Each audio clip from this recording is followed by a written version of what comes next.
Welcome to the newest episode of Beyond the Fame with Jason Fraley. I'm your host, Jason Fraley, picking the brains of the top filmmakers, musicians, and artists of our time. Today marks the 40th anniversary of Molly Ringwald making her film debut on August 13th, 1982. We spoke in 2016 when she performed at the Amp by Strathmore in North Bethesda, breaking down her music career and her experience acting in classic John Hughes movies, from 16 Candles to The Breakfast Club to Pretty in Pink. Molly, thanks so much for joining us. Oh, thanks for having me. Now, obviously, most of us know you as an actress, but you're going to be coming doing some jazz crooner stuff. What age did you start actually singing? Well, actually, I was a singer before I was an actress. My father, Bob Ringwald, was a traditional jazz musician, so I grew up singing jazz actually from the time that I was three and a half. And I always thought that that's what I was going to pursue. I was going to be a singer when I grew up, and then the acting kind of, I got a little distracted by the acting. And it took me a while to get back to the music, but it's something that I really wanted to do for a while. It's just kind of, in my blood. And how did you fall in love with that sort of style? That jazz crooner stuff is silky smooth. I love jazz music. I mean, my dad, I grew up listening to really traditional, Louis Armstrong and, Vic Spiderbeck and, these really old-timey jazz musicians. And I feel like the music that I like is just, it's the Great American Songbook. And I feel like it's kind of one of our national treasures. It's, the music is so interesting and so witty and,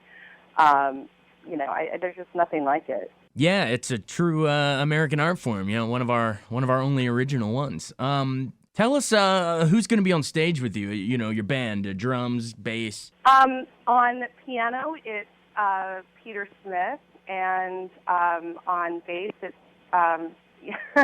well, okay. Here's who I usually have with me. I don't know exactly who is booked for this particular gig. Usually, it's for sure, Peter, because he goes with me everywhere. Sometimes it's Trevor Ware on bass, sometimes it's Clayton Cameron, but it might be Gary Wong or Tony Jefferson, so I'm not sure. Gotcha. Well, regardless of who's on stage with you, what sort of songs can we expect to hear?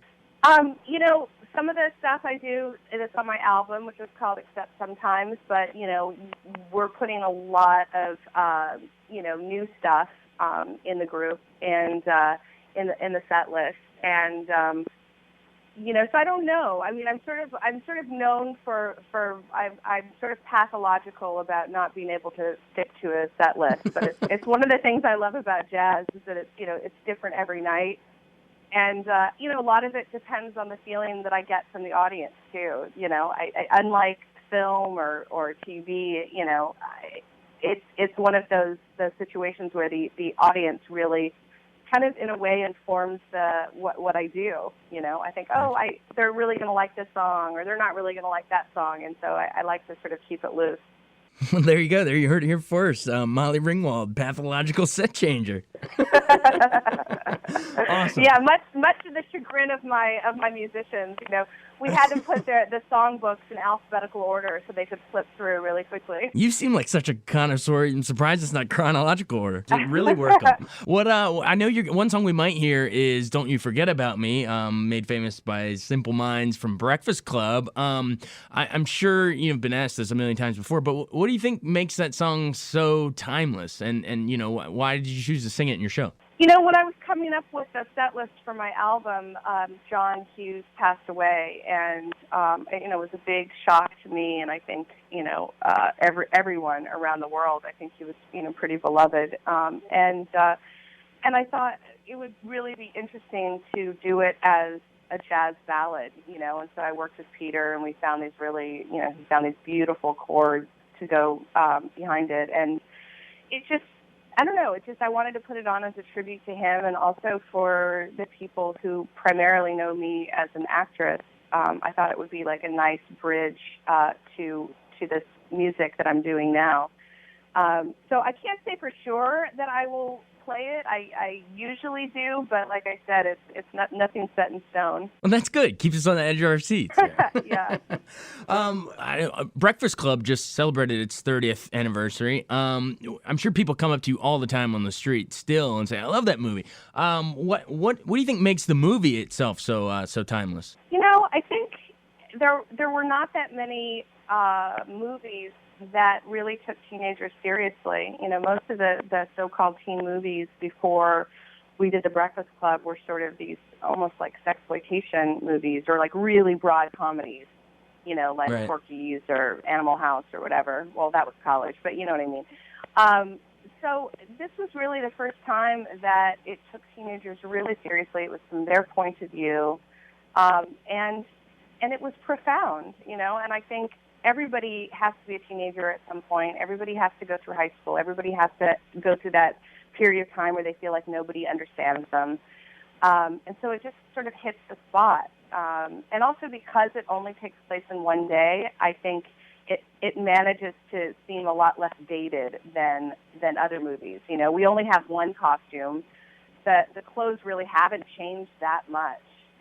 I see kids at my daughter's school, and they're pretty much wearing what Allison wore or, what Claire wore. So I feel like for that, it was kind of lucky. It sort of kept it in this in this way that it just, you can't really tell exactly what time period it's in. And I think until somebody makes a movie that's as good as that, about teenagers, I think it's just going to keep speaking to multiple generations. Yeah, and good luck to that filmmaker who tries to make it as good as that. Yeah, exactly. Bring it on. Molly just threw down the challenge.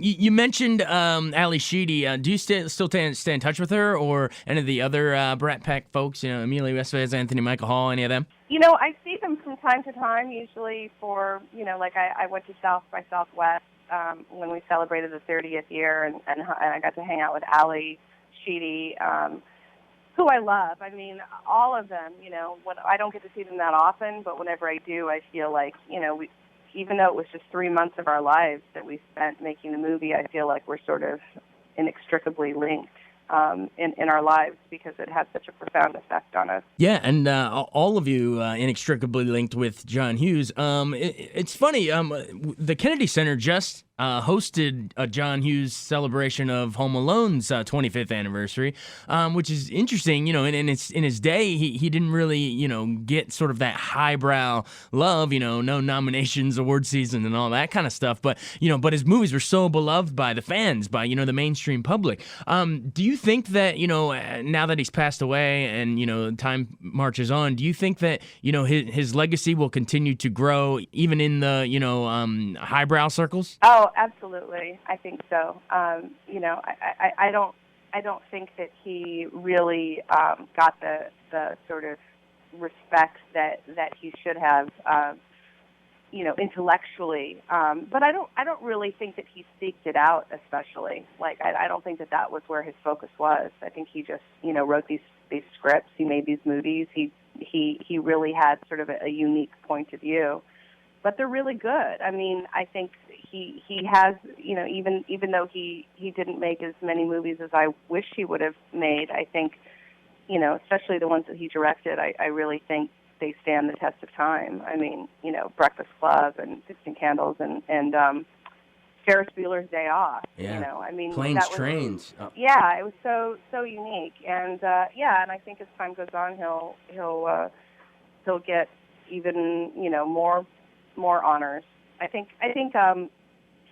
you really sort of hit the nail on the head when you said that sort of highbrow and lowbrow, because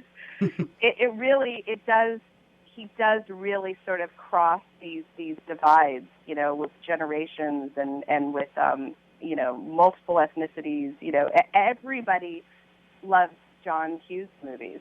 It's pretty remarkable, and really, yeah. It continues to astound me, but I always loved him and his movies. Yeah, we're excited to see you at Strathmore by AMP.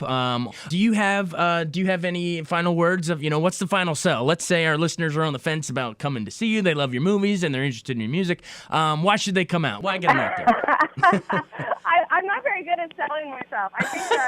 I think it's just a fun night. It's something that I really enjoy, and I think that if you enjoy something that much, I think other people are bound to enjoy it too.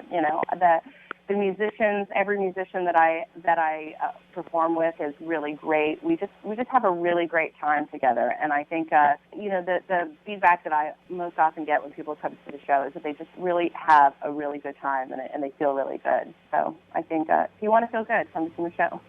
There's a sell right there. And see, all right, Molly Ringwald, thanks so much for taking the time. Thank you.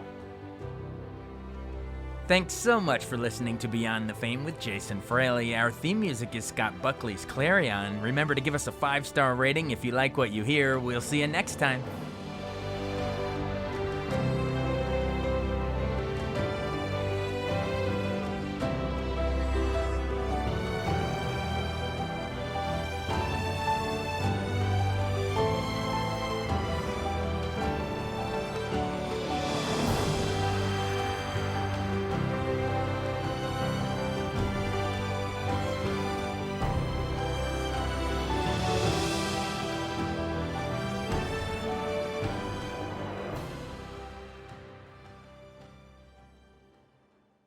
I wanted to take a second to tell you about an app I really enjoy. Living in the DC area is great, and Podcast DC gathers all of the local shows that I like all in one local app. Health, sports, local news, politics, and so much more. Podcast DC is the new local app with hundreds of DC area podcasts to choose from. I can earn exciting rewards just for listening and share the podcasts I love instantly. Available in the App Store or in Google Play, listen local with Podcast DC.